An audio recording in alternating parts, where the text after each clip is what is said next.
Hey everybody, GT Cam here. This is going to be a little departure today. So, it's not so much when I look at the newer Craftsmans that I think there's a resemblance, but so here's obviously one of the newer design Craftsman. And the handles on those are eh. By the way, out of the Craftsman Ratchets of the new generation, these compact heads and the low profile heads are probably some of their best of their line.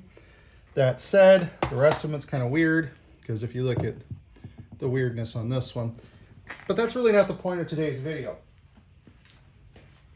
I bring those up simply because they're different than what we're going to talk about.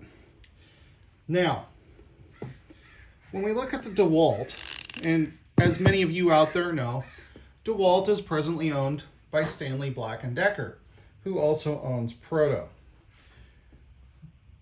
You'll begin to, as I get further on in this short little series of videos I'm going to make, you'll better understand that connection and the irony of, and what I would call a degree of irony anyway. So, here we got the DeWalt. And I always thought the DeWalt handle, despite its weirdness, I really don't care for the ridges in it, but whatever. I always thought that really was reminiscent of the old raised panel Craftsman. Like, I feel like there's some design inspiration that happened between these two. But then I looked at this and I was thinking, you know, that bears a striking resemblance to the Plomb, right? Now, for those that don't understand, Plomb was Proto before a lawsuit around the late I think it was around 1948, 1950, that somebody else, Plomb, I think, sued Plomb for copyright or trademark or whatever. I don't remember exactly. I'd have to get back into the books on it. But I saw, for whatever reason, I see a parallel here. Maybe some of you out there are going to think I'm nuts, but I'm pretty well convinced that there is a connection here. And we can even go back. Let me insert another one in the fold.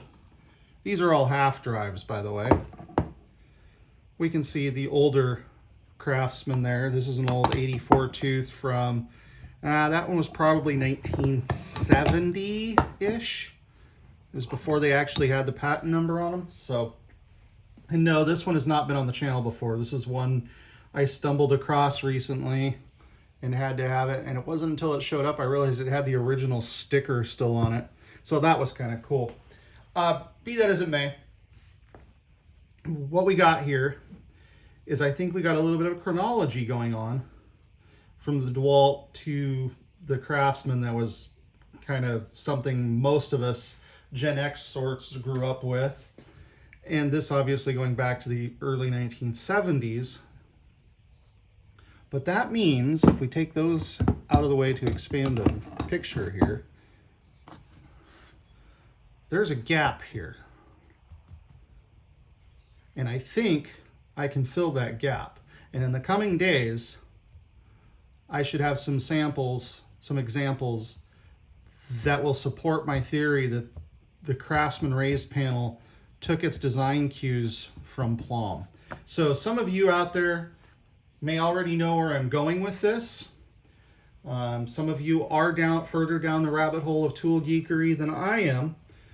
I'm going to ask those of you about just to stay quiet for the time being in the comments. Don't go giving this away yet, because this is an exercise in extreme tool geekery.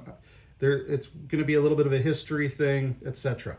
So with that in mind, stay tuned for the next video. I'll have some more stuff to go over on this very shortly. So on that note, GT Cam out.